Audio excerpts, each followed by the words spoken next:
Bienvenue sur Africa 24 dans cette nouvelle édition du QG Week-end. Au sommaire de l'actualité, faciliter la mobilité pour lutter contre le terrorisme. C'est l'objectif des pays du G5 Sahel avec la mise en application de la libre circulation. Même si elle est déjà effective, très peu ont des informations réelles sur cette mesure. Le Rwanda lance un portail d'information en ligne afin de simuler le commerce.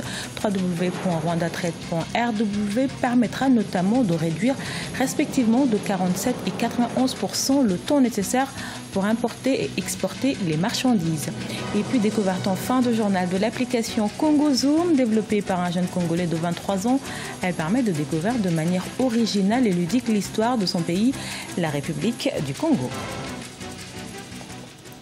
Mais tout d'abord, après 15 ans de présence au Libéria, la mission des Nations Unies a pris fin ce vendredi 30 mars. 16 000 casques bleus de plus de 10 pays vont se retirer. Ils avaient pour objectif essentiel de démobiliser et de réinsérer des dizaines de milliers de jeunes combattants. Le pays a en effet connu une guerre civile entre 1989 et 2003, un conflit qui a coûté la vie à environ 250 000 personnes et provoqué l'exil du tiers de la population libérienne. La libre circulation effective dans l'espace G5 Sahel, c'est l'objectif des chefs d'État de la bande sahélo-sahélienne, une mesure qui a des enjeux notamment sécuritaires, faciliter la lutte contre le terrorisme via une collaboration plus fluide entre les services de sécurité des pays de la région. Toutefois, elle se heurte à quelques difficultés. Les précisions dans ce reportage de notre correspondant au Mali, Mokhtar Bari. En février 2017, les chefs d'État des pays du G5 Sahel réunis à Bamako ont décidé de la suppression des visas entre pays membres. Le Mali, le Burkina Faso et le Niger, qui sont membres de la CEDEAO et de l'UEMOA, appliquent déjà une telle mesure. C'est donc pour faciliter l'identification que les chefs d'État ont pris cette décision. De nombreux étudiants tchadiens vivent au Mali. Ils déboursent près de 100 000 francs par an comme frais de visa. Le G5 Sahel est à l'intersection entre la CEDEAO, entre la CEMAC et entre l'UMA, qui est l'Union du Maghreb arabe. Donc c'est une ceinture qui va nous permettre peut-être de connecter tous ces grands blocs. Cependant, très peu ont des informations réelles sur cette mesure. Les associations des ressortissants et réseaux de journalistes exhortent les dirigeants du G5 Sahel à mieux communiquer afin que chaque citoyen de l'espace puisse s'en approprier et contribuer à la lutte contre le terrorisme. Nous serons heureux de participer donc à des réunions donc pour nous sensibiliser, nous d'abord donc pour nous informer, et à notre tour donc on sera des relais auprès de nos différentes communautés donc pour passer cette information comme quoi voilà donc dans l'espace G5 Sahel donc on est autorisé à circuler librement. Voilà. Donc pour le moment, donc de façon officielle, on n'est pas informé. Pour vulgariser certaines informations au sein de l'espace G5 Sahel, je pense qu'aujourd'hui, il y a des instruments qui sont en train de se mettre en place.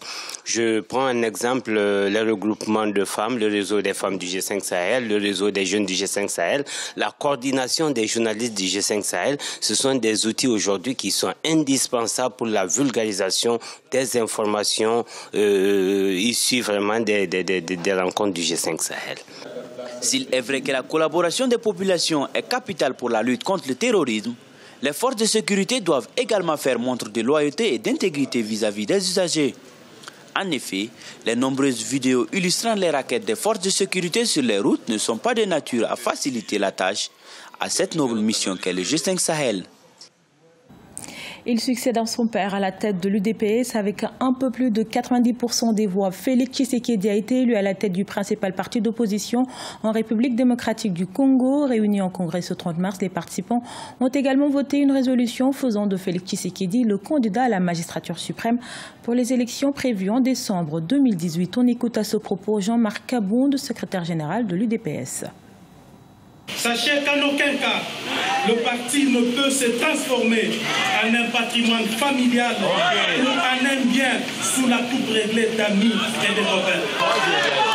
Sachez que l'UDPS est un patrimoine commun qui a vu plusieurs de ses filles et de ses filles mourir et la blessure est encore saignante. Sachez que toute grande décision sur l'orientation du parti requérera de vous une consultation plus large au sein du parti et un consensus.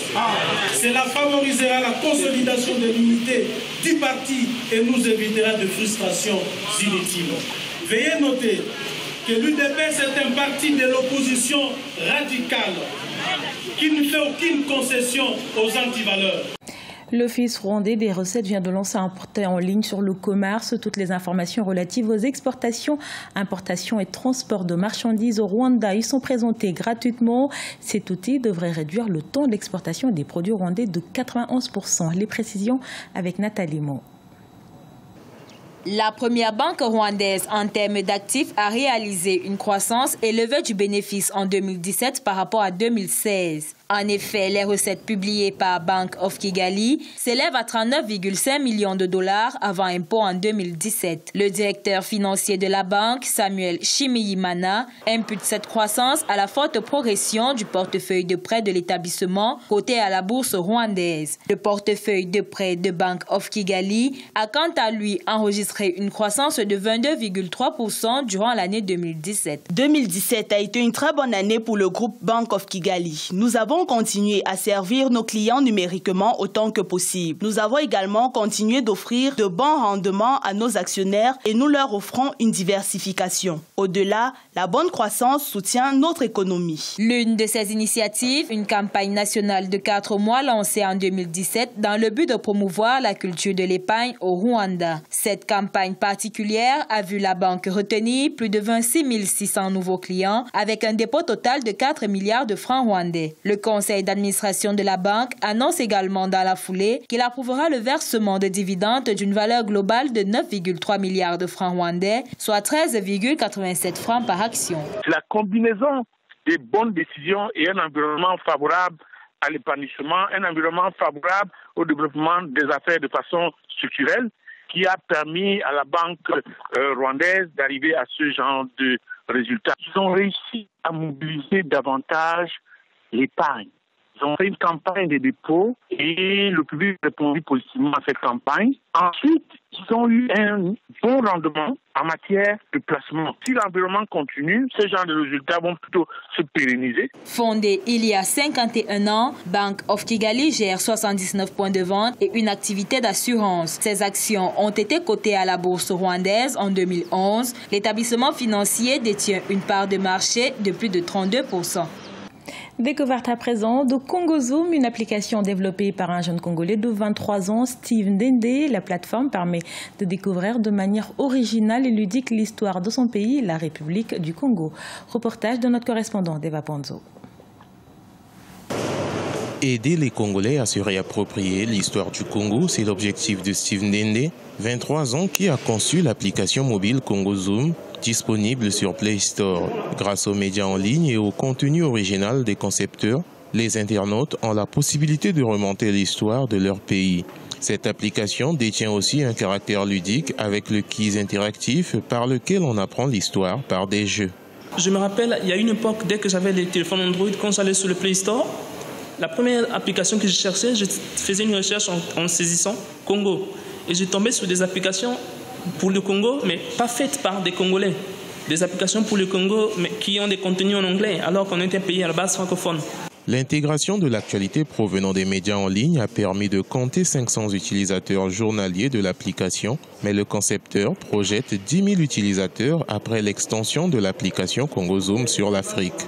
Il envisage également d'en faire un modèle économique grâce à la monétisation par la publicité conçue dans la régie publicitaire qui sera montée dans les prochains mois. Au départ, on avait pensé Congo Zoom comme une application touristique. Donc on avait intégré pas mal d'informations sur l'histoire du Congo en provenance de Wikipédia. Je l'ai orienté vers les médias tout en gardant le côté historique. Parce que les médias, c'est quelque chose d'interactif. Ça fera de telle sorte que chaque jour, le Congolais ait besoin d'ouvrir Congo Zoom pour voir qu'est-ce qu'il y a de nouveau sur la toile, qu'est-ce qui se passe dans le pays. Si je l'avais juste gardé sur l'histoire du Congo, ça serait une application consultée une fois par mois. Steve Ndende est un fruit de la conférence J-Certif 2013. Il a été lauréat d'une compétition des développeurs d'applications mobiles libres dénommée Bantu Hub Contest. Il est aussi détenteur d'une certification Google. Toutes ces expériences cumulées lui ont permis de réaliser en janvier 2018 un projet qu'il a commencé à développer depuis plusieurs années. Ce journal a été réalisé par l'ensemble de la rédaction. Merci pour votre fidélité. Dans un instant, une nouvelle édition de l'actualité sur Africa 24.